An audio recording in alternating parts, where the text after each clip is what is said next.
मैं संतों को प्रणाम करता हूँ, जिनके चित्त में समता है, जिनका न कोई मित्र है और न शत्रु। जैसे अंजलि में रखे हुए सुंदर फूल, जिस हाथ ने फूलों को तोड़ा और जिसने उनको रखा, उन दोनों ही हाथों को समान रूप से सुगंधित करते हैं। वैसे ही संत शत्रु और मित्र दोनों का ही समान रूप से कल्याण करते हैं। संत सरल हृदय और जगत के हितकारी होते हैं। उनके ऐसे स्वभाव और स्नेह को जानकर मैं विनय करता हूँ। मेरी इस बाल विनय को सुनकर कृपा करके श्री राम जी के चरणों में मुझ प्रीति दे। अब मैं सच्चे भाव से दुष्टों को प्रणाम करता हूँ, जो बिना ही प्रयोजन अपना हित करने वाले के भी प्रतिकूल आचरण करते हैं। दूसरों के हित की हानि ही जिनकी दृष्टि में लाभ है, जिनको दूसरों के उजड़न में हर्ष और बसने में विषाद होता है। जो हरि और हर के यशरूपी पूर्णिमा के चंद्रमा के लिए राहु के समान है, अर्थात जहाँ कहीं भगवान विष्णु या शंकर के यश का वर्णन होता है, उसी में वे बाधा देते हैं और दूसरों की बुराई करने में सहस्त्र बाहु के समान वीर हैं।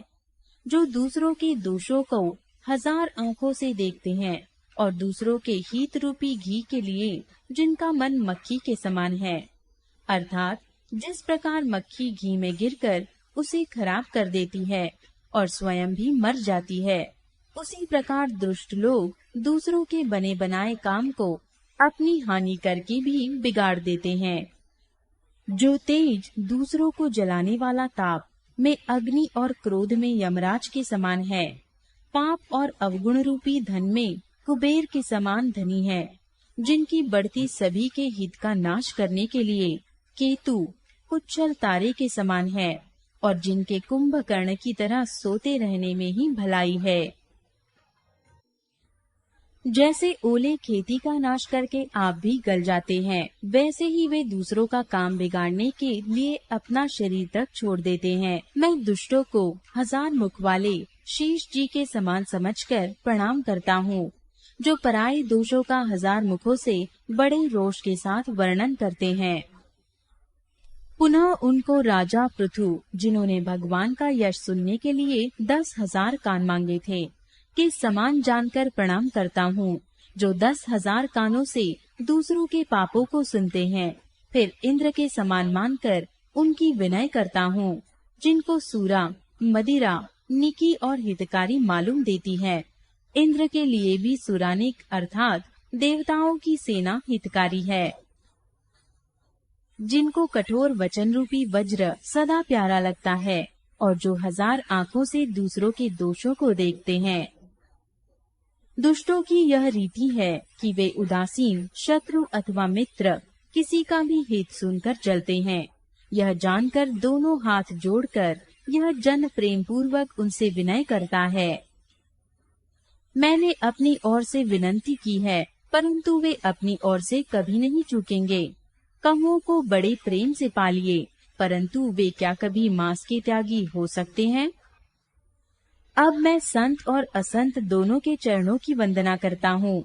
दोनों ही दुख देने वाले हैं, परंतु उनमें कुछ अंतर कहा गया है। वह अंतर यह है कि एक संत तो बिछुड़ते समय प्राण हार लेते हैं और दूसरे असंत मिलते हैं तब दारुण दुख देते हैं। अर्थात संतों का बिछुड़ना मरने के समान दुखदाई होता है और असंतों का मिलना। दोनों संत और असंत जगत में एक साथ पैदा होते हैं, फिर एक साथ पैदा होने वाले कमल और जोंक की तरह उनके गुण अलग अलग होते हैं। कमल दर्शन और स्पर्श से सुख देता है, किंतु जोंक शरीर का स्पर्श पाते ही रक्त चूसने लगती है। साधु अमृत के समान मृत्यु रूपी संसार से उबारने वाला और असाधु मदिरा के समान मोह, प्रमाद और जड़ता उत्पन्न करने वाला है। दोनों को उत्पन्न करने वाला जगत रूपी अगाध समुद्र एक ही है।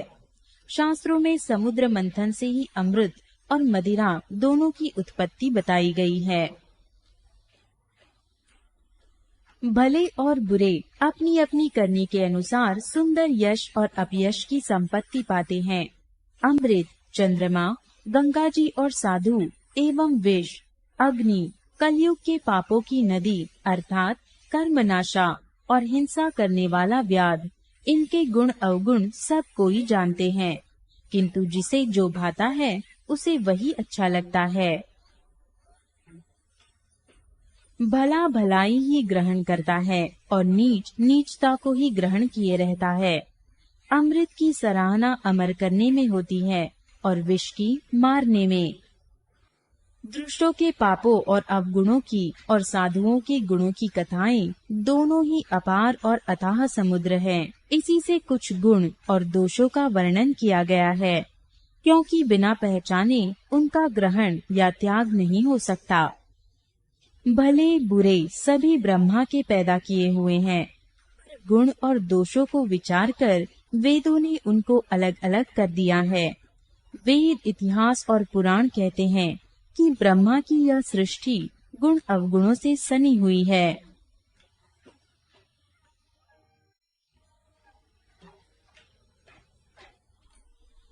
दुख सुख, पाप पुण्य, दिन रात, साधु असाधु, सुजाति कुजाति, दानव देवता, ऊंच नीच, अमृत विष, सुजीवन, सुंदर जीवन, मृत्यु, माया ब्रह्म, जीव ईश्वर, संपत्ति दरिद्रता, रंक राजा, काशी मगध, गंगा कर्मनाशा, मारवाड़ मालवा, ब्राह्मण कसाई, स्वर्ग नरक, अनुराग वैराग्य, ये सभी पदार्थ ब्रह्मा की सृष्टि में है। वेद शास्त्रों ने उनके गुण दोषों का विभाग कर दिया है। विधाता ने इस जड़ चेतन विश्व को गुण दोषमय रचा है, किंतु संत रूपी हंस दोष रूपी जल को छोड़कर गुण रूपी दूध को ही ग्रहण करते हैं। विधाता जब इस प्रकार का हंस का सा विवेक देते हैं, तब दोषों को छोड़कर मन गुणों में अनुरक्त हो जाता है। काल स्वभाव और कर्म की प्रबलता से भले लोग साधु भी माया के वश में होकर कभी कभी भलाई से चूक जाते हैं। भगवान के भक्त जैसे उस चूक को सुधार लेते हैं और दुख दोषों को मिटाकर निर्मल यश देते हैं, वैसे ही दुष्ट भी कभी कभी उत्तम संग पाकर भलाई करते हैं, परंतु उनका भी कभी भंग न होने वाला मलिन स्वभाव नहीं मिटता। जो वेशधारी ठग हैं, उन्हें भी अच्छा साधु का सा वेश बनाए देखकर वेश के प्रताप से जगत पूजता है, तो एक न एक दिन वे चौड़े आ ही जाते हैं। अंत तक उनका कपट नहीं निभता, जैसे काल नेमी, रावण और राहु का हाल हुआ। बुरा वेश बना लेने पर भी साधु का सम्मान ही होता है, जैसे जगत में जाम्बवान और हनुमान जी का हुआ। बुरे संग से हानि और अच्छे संग से लाभ होता है। यह बात लोक और वेद में है और सभी लोग इसको जानते हैं। पवन के संग से धूल आकाश पर चढ़ जाती है और वही नीच नीचे की ओर बहने वाले जल के संग से कीचड़ में मिल जाती है। साधु के घर के तोता मैना राम राम सुमिरते हैं और असाधु के घर के तोता मैना गिन गिन कर गालियां देते हैं। कुसंग के कारण धुआं कालिक कहलाता है, वही धुआं सुसंग से सुंदर स्याही होकर पुराण लिखने के काम में आता है, और वही धुआं जल, अग्नि और पवन के संग से बादल होकर जगत को जीवन देने वाला बन जाता है। ग्रह, औषधि, जल, वायु और वस्त्र, ये सब भी कुसंग और सुसंग पाकर संसार में बुरे और भले पदार्थ हो जाते हैं। चतुर एवं विचारशील पुरुष ही इस बात को जान पाते हैं। महीने के दोनों पखवाड़ों में उजियाला और अंधेरा समान ही रहता है, परंतु विधाता ने इनके नाम में भेद कर दिया है। एक का नाम शुक्ल और दूसरे का नाम कृष्ण रख दिया। एक को चंद्रमा का बढ़ाने वाला और दूसरे को उसका घटाने वाला समझकर जगत ने एक को सुयश और दूसरे को अपयश दे दिया। जगत में जितने जड़ और चेतन जीव हैं, सबको राममय जानकर मैं उन सब के चरण कमलों की सदा दोनों हाथ जोड़कर वंदना करता हूँ। देवता, दैत्य, मनुष्य, नाग, पक्षी, प्रेत, पितर, गंधर्व, किन्नर और निशाचर सबको मैं प्रणाम करता हूँ। अब सब मुझ पर कृपा कीजिए। 84 लाख योनियों में 4 प्रकार के स्वदेज, अंडज, उद्दिज, जरायुज जीव जल, पृथ्वी और आकाश में रहते हैं। उन सब से भरे हुए इस सारे जगत को श्री सीता राममय जानकर मैं दोनों हाथ जोड़कर प्रणाम करता हूँ। मुझे अपना दास जानकर कृपा की खान आप सब लोग मिलकर छल छोड़कर कृपा कीजिए। मुझे अपने बुद्धि बल का भरोसा नहीं है, इसीलिए मैं सबसे विनती करता हूँ।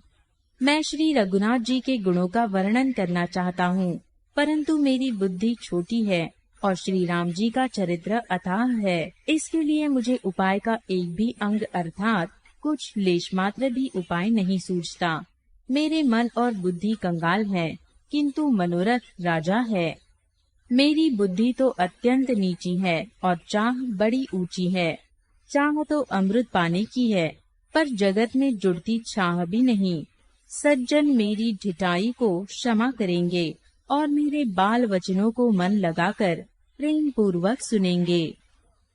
जैसे बालक जब तोतले वचन बोलता है तो उसके माता पिता उन्हें प्रसन्न मन से सुनते हैं, किंतु क्रूर, कुटिल और बुरे विचार वाले लोग जो दूसरों के दोषों को ही भूषण रूप से धारण किए रहते हैं, अर्थात जिन्हें पराये दोष ही प्यारे लगते हैं, हंसेंगे।